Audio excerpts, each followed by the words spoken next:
Kita sama-sama terus pelajari resep umur panjang yang dengan memakai akronim celebrations. Kita sudah pelajari mengenai C, yaitu mengenai choice, pilihan. E adalah exercise, gerak badan. L adalah living, China. Dan kemudian E adalah environment, yang kita pusatkan khusus mengenai sunshine atau sinar matahari. B adalah belief, mengenai kepercayaan. R adalah rest, mengenai istirahat. E adalah air, mengenai udara. T adalah temperance yang kita pelajari kemarin malam, bagaimana kita harus semuanya mempunyai pertarakan yang jelek kepada tubuh kita, jangan kita makan, jangan kita merokok dan sebagainya, dan juga yang baik, jangan terlalu banyak atau terlalu sedikit. Nah, sekarang kita akan pelajari mengenai I atau integrity, yaitu yang diterjemahkan dengan integritas. Nah, apa sebenarnya definisi daripada integritas? Itu memiliki kesehatan dan kejujuran. Nah, bagaimanakah integritas mempengaruhi kesehatan kita? Ya, integritas adalah bila kita pilih apa yang kita percaya dan mengabaikan hal yang tidak searah dengan jalan pemikiran, itu menunjukkan kita tidak ada integriti. Oh, kalau ini bolehlah kita pilih. Kalau untuk exercise saya nggak mau, jadi saya nggak mau pilih itu. No integrity. Ya. Kemudian kita lihat bahwa memilih untuk mengabaikan sesuatu yang baik menunjukkan kurangnya integritas seseorang. Itu suatu tabiat yang nggak sehat. Jadi kita harus ambil ini secara keseluruhan. Integritas melibatkan aspek mental, emosional, rohani, dan fisik. Dan tingkah laku kita lah yang dihakimi oleh orang lain. Ya. Misalnya, apakah kita jujur terhadap diri kita sendiri tentang menggunakan obat yang terlarang?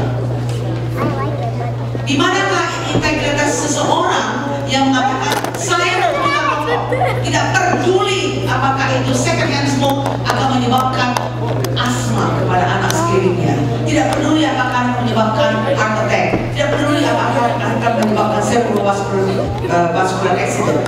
Sedangkan kita tahu kemana-mana kita terpelajari bagaimana tembakau secara ilmiah telah dibuktikan mematikan manusia.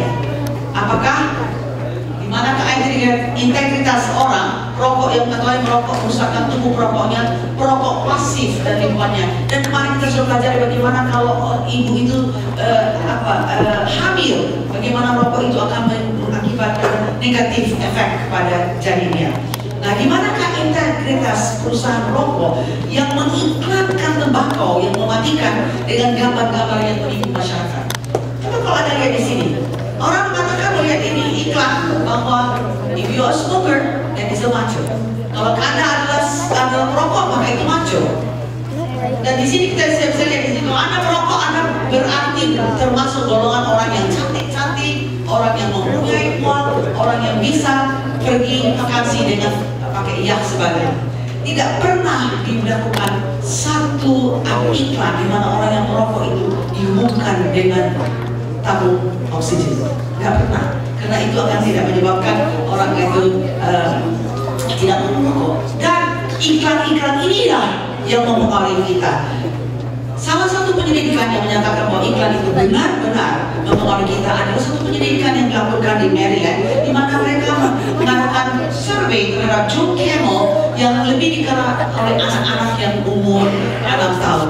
Pada waktu itu John Camel mereka pikir, ini sangat cool sekali ya, mereka sangat menarik ya secara senyumnya dan sebagainya.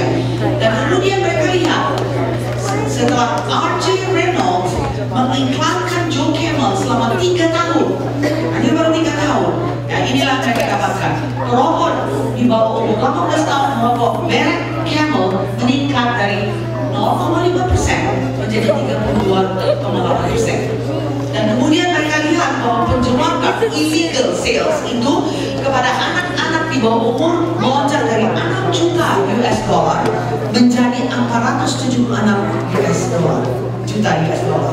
Jadi kita bisa lihat bahwa reklame yang tidak mempunyai integritas itu mempengaruhi kita. Ya.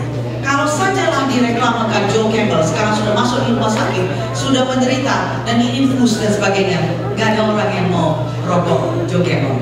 Ya. Nah, sekarang kita lihat di manakah integritas perusahaan alkohol yang mengiklankan minuman yang amat berbahaya ini. Ya, di manakah integritas seorang yang ingin minum minuman keras meskipun penemuan ilmiah menyatakan bahwa alkohol dikenal sebagai minuman yang amat berbahaya. apa bahayanya?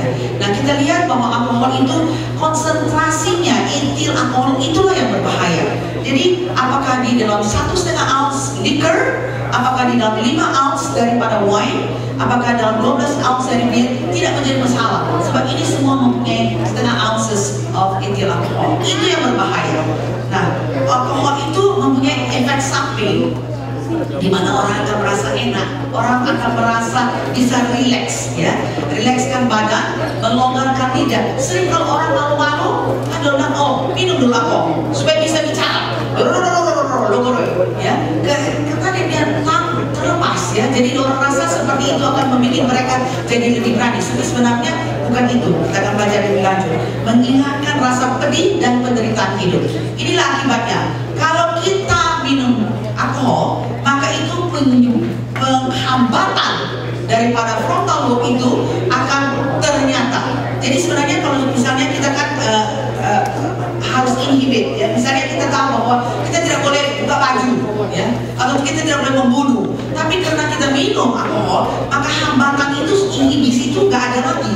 Jadi seperti rem block, ya, auto yang tidak ada remnya lagi. Jadi gitu. Jadi dia terlepas saja, dia bisa membuat segala sesuatu yang tidak senonoh, ya. Apakah membunuh orang, apakah menikam orang dan sebagainya. Dan lidah juga akan terlepas. Maka ini disebutkan logoreu, ya. Jadi dia ngomong secara cepat. Pertimbangannya sudah tidak juga kacau dan sebagainya.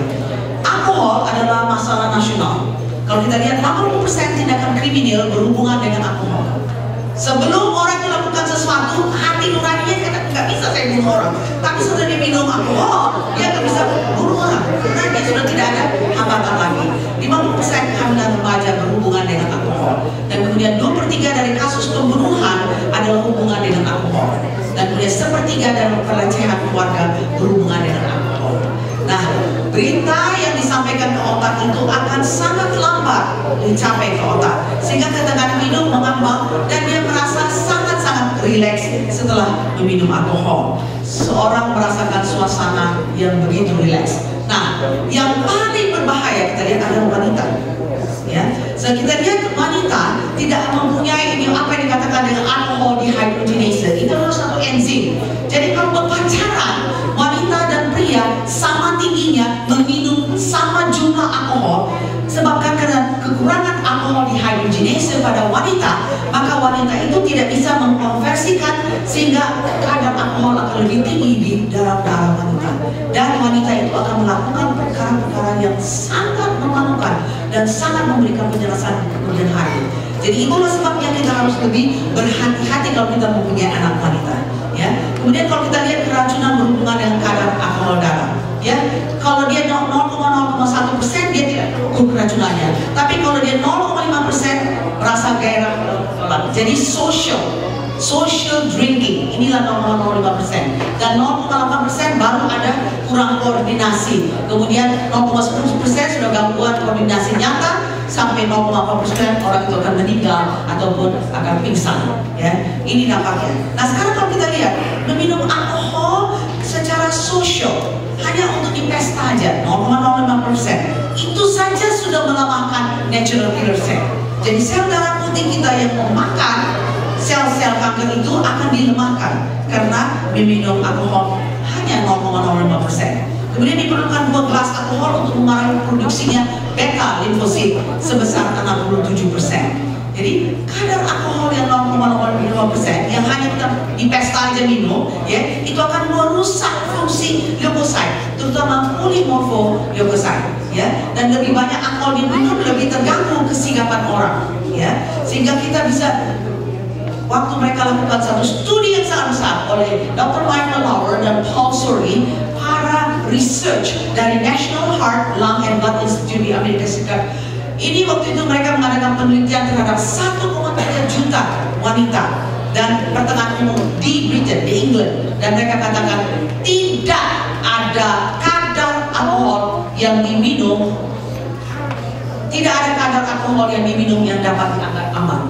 Sebab biarpun sedikit saja itu juga tidak aman, ya. Makanya kita tidak ada integritas kalau kita mengatakan kita mau minum alkohol dan kita alkohol itu tidak baik. Nah, tapi kita sering dengar alkohol itu baik untuk mencegah penyakit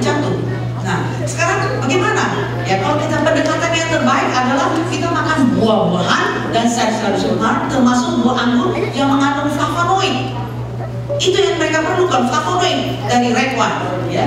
Dan kalau kita lihat resveratrol, yaitu satu non-flavonoid atau stilbene, adalah keunikan buah anggur yang terdapat lebih banyak di buah anggur merah daripada buah anggur yang putih. Makanya orang sering mau katakan untuk minum red wine, tapi kita perlu untuk makan langsung daripada buah-buahan itu, ya. Minuman keras bukanlah sumber antioksidan yang baik, sebab fermentasi menyingkirkan antioksidan dari minuman keras ini. Jadi makin tua minuman keras itu, betul jumlah antioksidan bertambah, tapi bioavailability yang dapat dipakai oleh tubuh kita itu berkurang. Jadi berarti nggak ada gunanya sudah beli minuman keras mahal-mahal tapi tidak ada bioavailability kepada kita.